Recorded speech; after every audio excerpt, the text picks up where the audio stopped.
తెలంగాణలో అధికారమే లక్ష్యంగా కాంగ్రెస్ అడుగులు వేస్తుంది. టికెట్ల కేటాయింపులో ఎలాంటి పైరవీలకు తావు లేకుండా సర్వేల ఆధారంగానే టికెట్లు కేటాయిస్తున్నారు. వరుస సర్వేలు చేసిన హస్తం అధిష్టానం గెలుపు గుర్రాలకే టికెట్లు ఇవ్వాలని నిర్ణయించింది. అందుకు కన్నడ ఫార్ములానే ఫాలో అవుతుంది. ఇప్పటికే 3 బృందాలతో ఫ్లాష్ సర్వేలు చేసిన అధిష్టానం గెలిచేవారి లిస్టును ఫైనల్ చేసింది.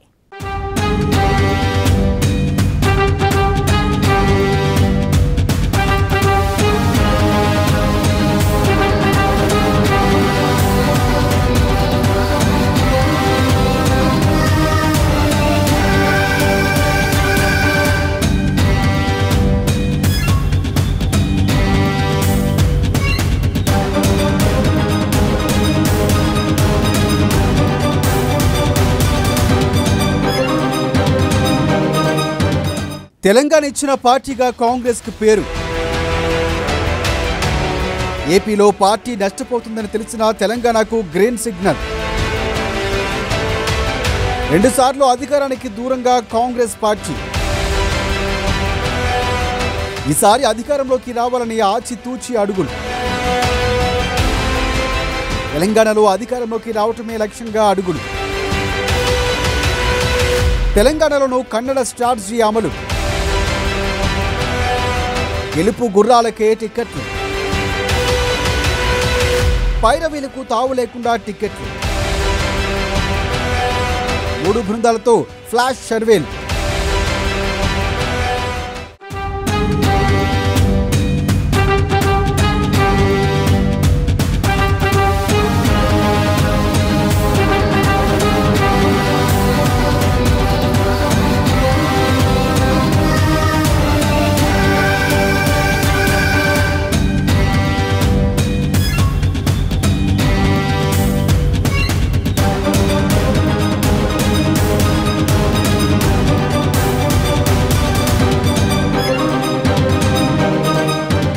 తెలంగాణ ఇచ్చిన పార్టీగా తెచ్చిన పార్టీగా క్రెడిట్ సాధించడంలో కాంగ్రెస్ పార్టీ ఘోరంగా ఫెయిల్ అయింది.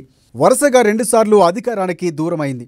అయితే ఈసారి ఎట్టి పరిస్థితుల్లోనూ అధికారం రావాలనే లక్ష్యంగా పెట్టుకున్న కాంగ్రెస్ పార్టీ దానికి తగ్గట్లుగానే ఎప్పటికప్పుడు వ్యూహాలు మార్చుకుంటూ వెళుతుంది. కర్ణాటక ఎన్నికల్లో అనుసరించిన స్ట్రాటజీనే తెలంగాణలో అమలు చేసేందుకు సిద్ధమవుతుంది.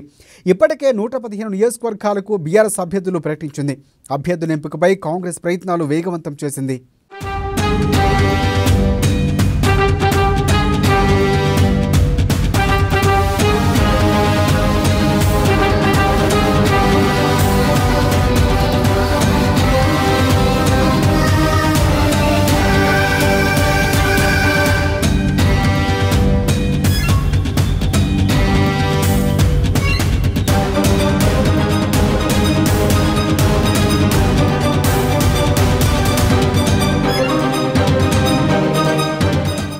అయితే అభ్యర్థులకు సంబంధించి కూడా కర్ణాటక ఫార్ములానే ఫాలో కావాలని హస్తం పార్టీ ఫిక్స్ అయినట్లు తెలుస్తోంది.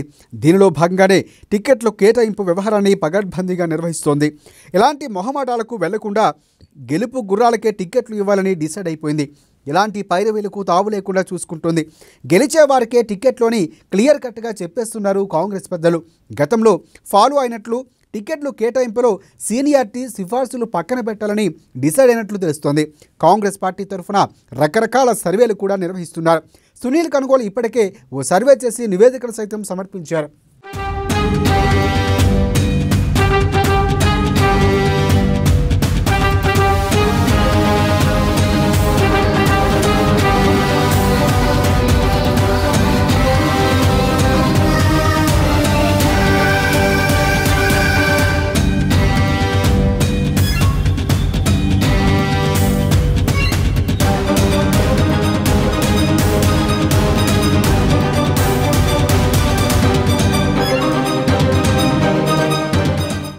అటు రాహుల్ గాంధీ టీం కూడా తెలంగాణలో ఓ సర్వే చేపట్టింది. ఇలా రకరకాల సర్వేల్లో ఖచ్చితంగా గెలుస్తారో అనుకున్న వారికే టికెట్లు ఇవ్వాలని కాంగ్రెస్ పార్టీ డిసైడ్ అయింది.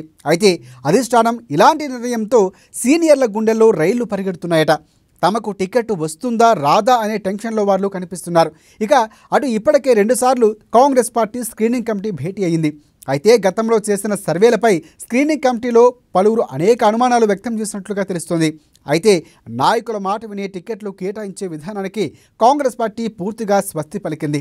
ఇక అటు గెలుపుపై అనుమానం ఉన్న చోట ఏసీసీ మరో ఫ్లాష్ సర్వేలు కూడా చేస్తున్నట్లు సమాచారం. ఫ్లాష్ సర్వేలు చేసేందుకు 3 బృందాలు రంగంలోకి దించారు.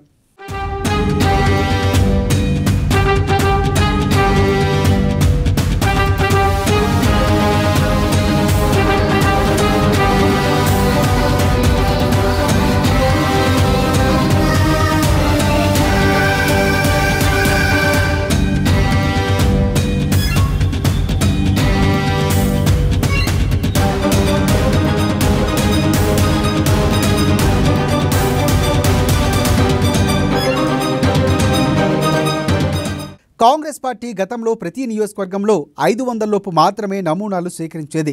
అయితే కాంగ్రెస్ సర్వే బృందాలు ప్రస్తుతం 3000 వరకు శాంపిల్స్ను సేకరిస్తున్నట్లు తెలుస్తుంది. నియోజకవర్గాల్లో వాస్తవ పరిస్థితిని ఏమిటనేది ఎప్పటికప్పుడు నివేదిస్తున్నారట. ఇవన్నీ పూర్తిగా అధ్యయనం చేసుకుని అప్పుడే కాంగ్రెస్ అభ్యర్థుల జాబితాను ప్రకటించాలని, ఆ విషయంలోనే ఎలాంటి తొందరపాటు నిర్ణయాలు తీసుకోకూడదని కూడా కాంగ్రెస్ పార్టీ అధిష్టానం డిసైడ్ అయిందని తెలుస్తోంది.